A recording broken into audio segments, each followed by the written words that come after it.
Biju, Jolly, Rocky, Rana আর Sam এরা 5 বন্ধু, যাকে বলে একদম হরিহর আত্মা।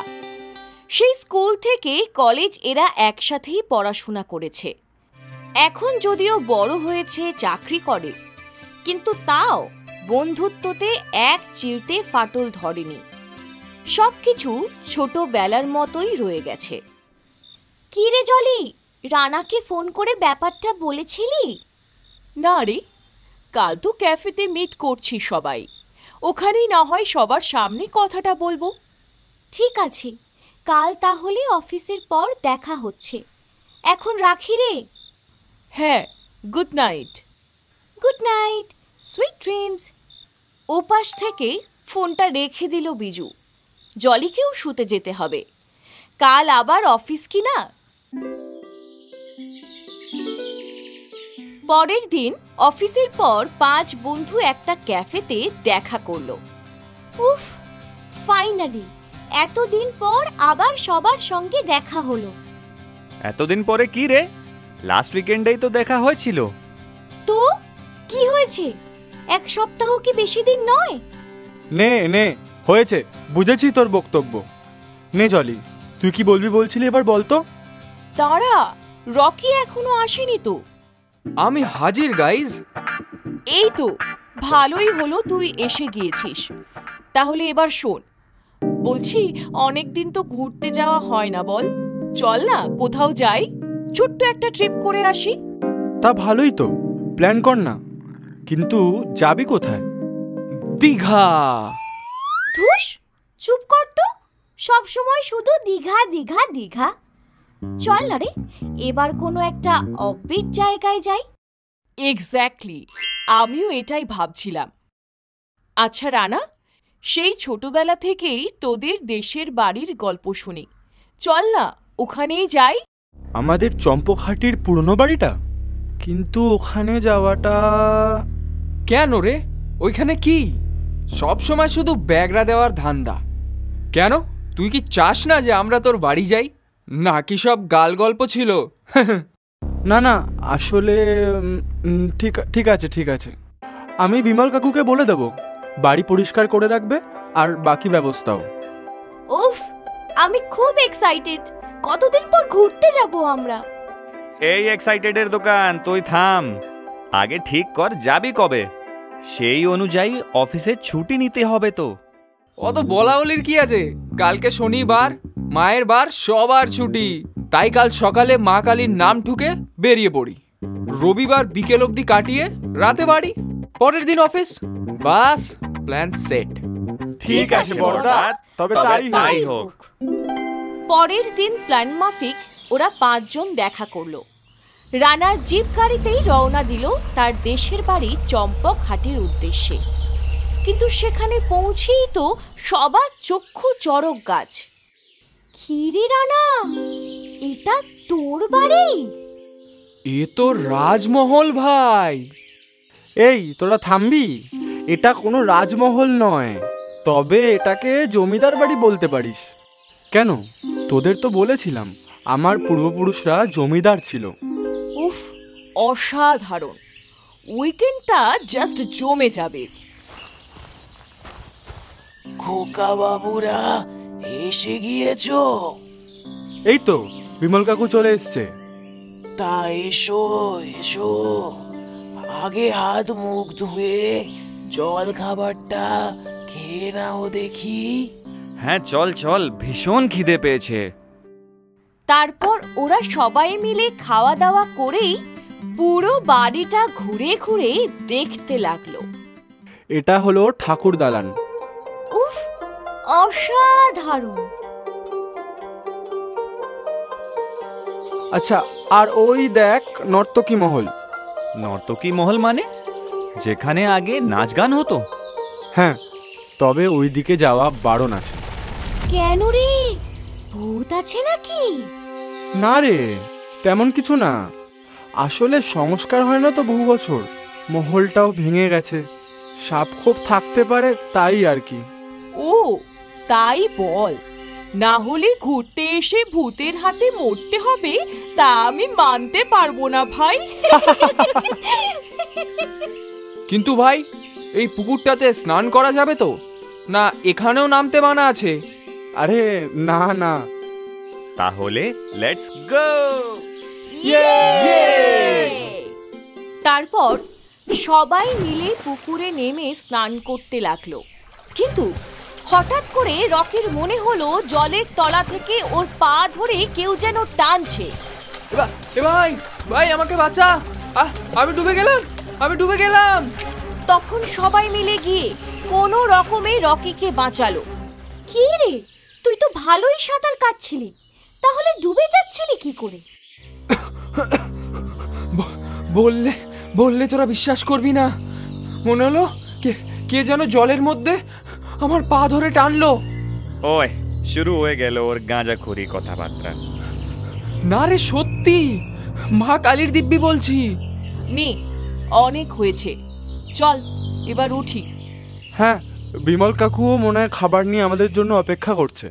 তারপর ওরা সবাই মিলে ওখান থেকে চলে গেল।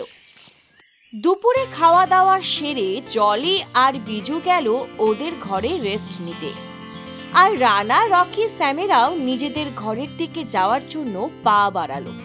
খোকা বাবু, একটু শোনো। হ্যাঁ বলো, কি হয়েছে? আসলে আমি শুনলাম তোমরা নাকি দুপুরে ওই নর্তকী মহলের সামনের পুকুরে স্নান করেছো। হ্যাঁ, তাতে কি?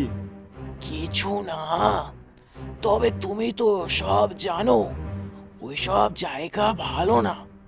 বন্ধু বান্ধব নিয়ে এসেছো, কোথায় কি বিপদ আপদ হবে তাই বলছিলাম আর কি। ঠিক আছে, তুমি চিন্তা করো না কাকু, আর এরকম হবে না।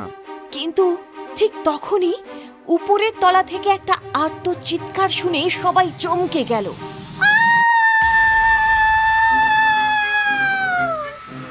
তোরা কে কোথায় আছিস? শিগগিরই আয়, দেখ দেখ বিজু কেমন করছে। এক মুহূর্ত দেরি না করে সবাই দৌড়ে গেল ওদের ঘরে, আর দেখলো বিজু বাথরুমের মেঝেতে শুয়ে গ্যাংরাচ্ছে, আর জলি ওকে সামলানোর চেষ্টা করছে। তারপর সবাই মিলে ধরে ওকে বিছানায় তুলল, আর সবাইকে দেখে বিজু একটু ধাতস্থ হলো। কিরে, কি হয়েছিল তোর? তুই এরকম কেন করছিলি? আমার কিছু ভালো লাগছে না রে, আমি বাড়ি যাব।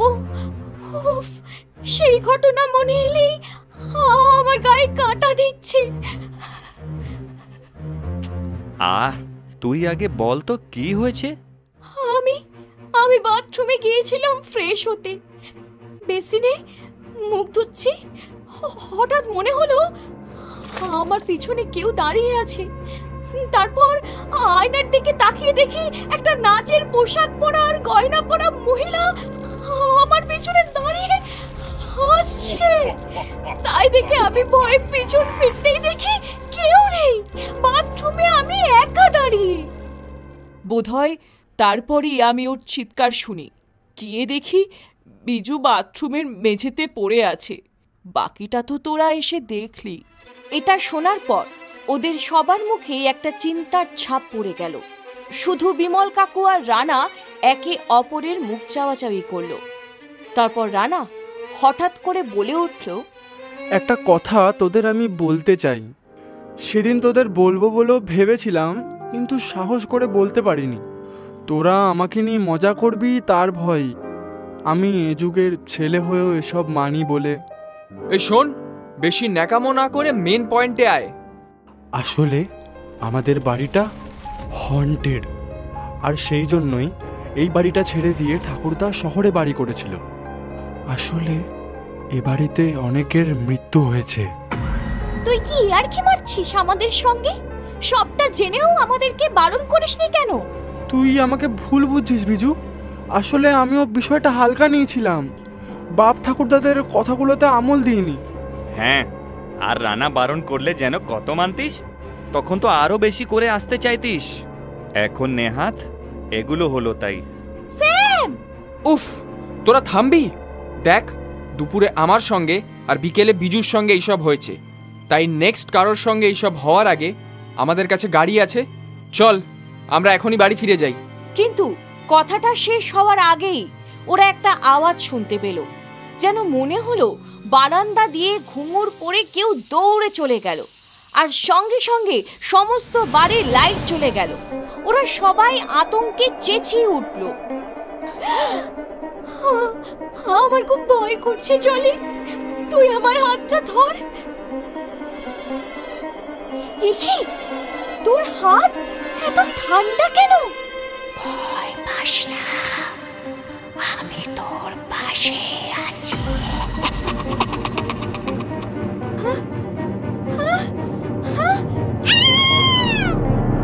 বিজুর চিৎকার শুনেই সবাই থতমত খেয়ে গেল। ওদের মনে হলো ওদের গায়ের পাশ দিয়ে কেউ একটা দৌড়ে চলে গেল। এসব দেখে রানা বিমল কাকুকে ধমক দিয়ে বলল, দাঁড়িয়ে দাঁড়িয়ে দেখছো কি? টেবিলের মোমবাতিটা জ্বালাও না।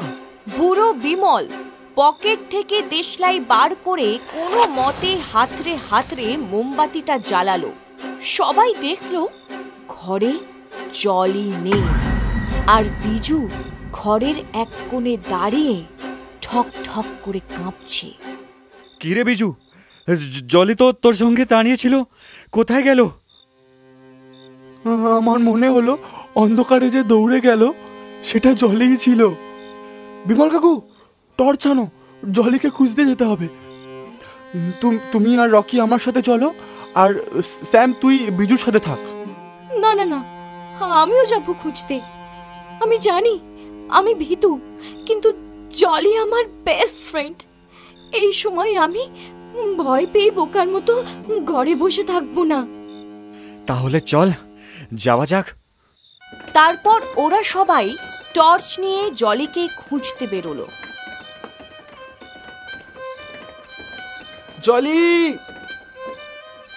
জলি, জলি, প্লিজ সাড়া দে, প্লিজ। জলিমা। কিন্তু সারা বাড়ি তন্ন তন্ন করে খুঁজেও জলিকে ওরা কোথাও পেল না। ঠিক তখনই ওরা শুনতে পেল নর্তকী মহলের দিকটা থেকে একটা ঘুঙুরের আওয়াজ ভেসে আসছে, আর সেটা শুনে ওরা এক মুহূর্ত দেরি না করে সবাই সেই দিকে দৌড়ে গেল। আওয়াজটা তো এই দিক দিয়ে আসছিল। জলি এখানে নেই তো? আমাদেরকে একবার এই মহলের ভেতরে ঢুকে দেখতে হবে। কিন্তু খোকা বাবু। কোনো কিন্তু না, জলিকে আমাদেরকে খুঁজে বার করতেই হবে। তোমরা বরং বাইরে দাঁড়াও। না রানা, তোকে একা যেতে দেব না, আমিও যাব তোর সঙ্গে। আমিও। আর আমরাও। তারপর ওরা 5 জন মিলে ওই নর্তকী মহলে ঢুকলো। তারপর যা দেখলো সেটা দেখে ওদের রক্ত জল হয়ে গেল। ওরা দেখলো জলি আগেকার দিনের নর্তকীর পোশাক আর গায়ে গয়না পরে নাচ ঘরের মেঝেতে বসে আছে। জলি! শয়তান জমিদারের বংশধর, এসে গেছিস নাচ দেখতে? তবে দেখ, তোর জীবনের শেষ নাচটা দেখ।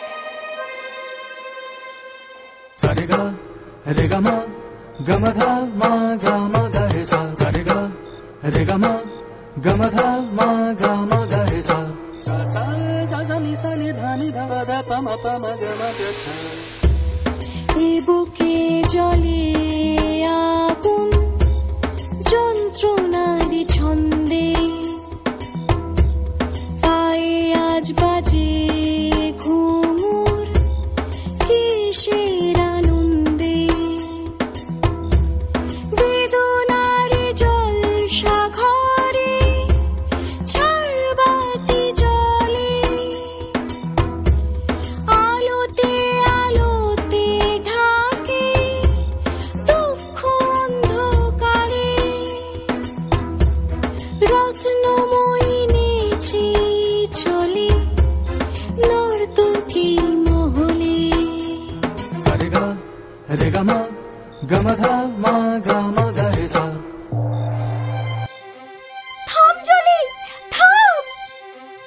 জলি, আমি রত্নময়ী, আর আমি সেই নর্তকী যাকে সামনে থেকে একবার দেখার জন্য সবাই অপেক্ষা করে থাকতো।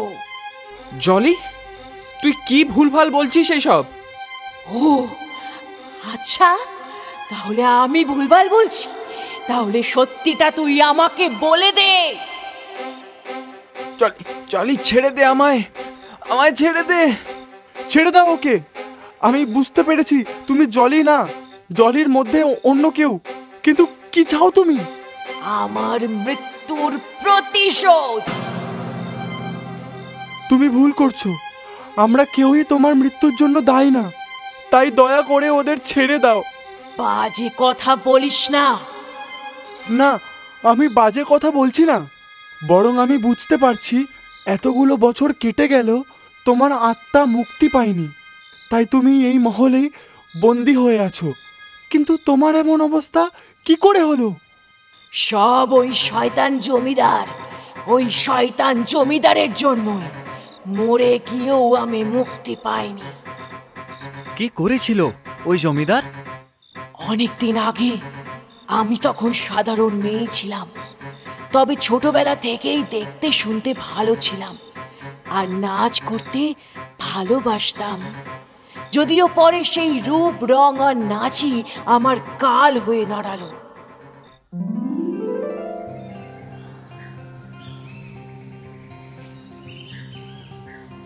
এ কি, তোর পায়ে ঘুঙুর?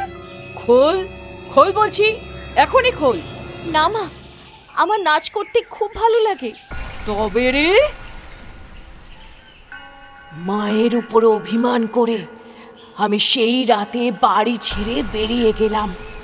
আর রাস্তায় একজন সুন্দরী যুবতী মেয়েকে দেখেই জমিদারের লোকেরা আমাকে তুলে আনলো।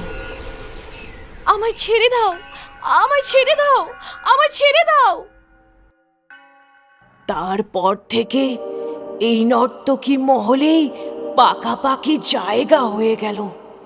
রোজ রাতে নাচের আসর বসতো এখানে। কত ঝাড়বাতি, কত লণ্ঠন, কত নামি দামি শিল্পী, কিন্তু সেরার সেরা এই রত্নময়ী। তারপর তারপর তারপর একদিন জমিদারের সঙ্গে তার বন্ধুরা আমার নাচ দেখতে এলো। কিন্তু সেদিনে আমি লোক মারফত জানতে পারি আমার মা আর বেঁচে নেই। তাই মনটা বড্ড ভারাক্রান্ত হয়েছিল। বললাম, আমি আজ নাচ করতে পারবো না। কি? আমার খাবি, আমার পরবি, আবার আমারই আদেশ অমান্য করবি? আজ তোকে শেষ করে দেব। এই বলে সেই শয়তান জমিদার আমার গলা টিপে ধরলো। আমি ছাড়ানোর আপ্রাণ চেষ্টা করলাম, কিন্তু পারলাম না। কিন্তু অত কষ্টের মধ্যেও দেখলাম জমিদার বাবুর বন্ধুগুলো দাঁড়িয়ে দাঁড়িয়ে হাসছে। একজনও বাঁচাতে এলো না আমাকে। তারপর ওরা আমার হাত পা বেঁধে ওই পুকুরের জলে ফেলে দিল, আর আমি সেখানেই কঙ্কাল হয়ে রয়ে গেলাম। মুক্তি পেলাম না। ইস, কি নিষ্ঠুর! এদের নরকেও যেন ঠাঁই না হয়, উপরে গিয়ে যেন চরম শাস্তি পায়। দিয়েছি তো চরম শাস্তি, প্রতিশোধ নিয়েছি। আর এও পণ করেছি, এ বাড়িতে বাস করা কোনো জমিদারের বংশধরকেই আমি বাঁচতে দেব না।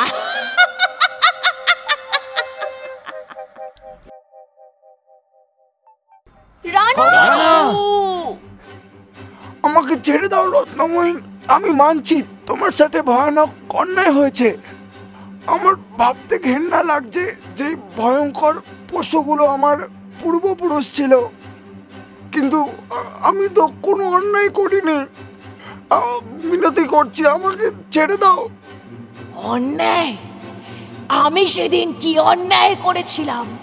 আমি সেদিন অনেক মিনতি করেছিলাম, কিন্তু কেউ শোনেনি।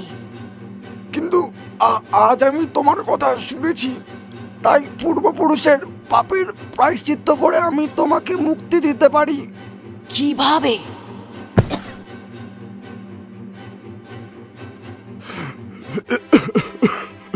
দেখো, আমি জানতে পেরেছি যে তোমার কঙ্কাল আজও এই পুকুরের তলায় আছে। তাই সেটাকে উদ্ধার করে যথাযোগ্য মর্যাদার সঙ্গে আমি সৎকার করতে চাই। তাতে তোমার আত্মা মুক্তি পাবে, আর সেটা হলে তোমাকে মৃত্যুর পরে আর এই মরক যন্ত্রণা ভোগ করতে হবে না। আর তাছাড়া যা প্রতিশোধ নেওয়ার ছিল তা তো তুমি নিয়েই নিয়েছো।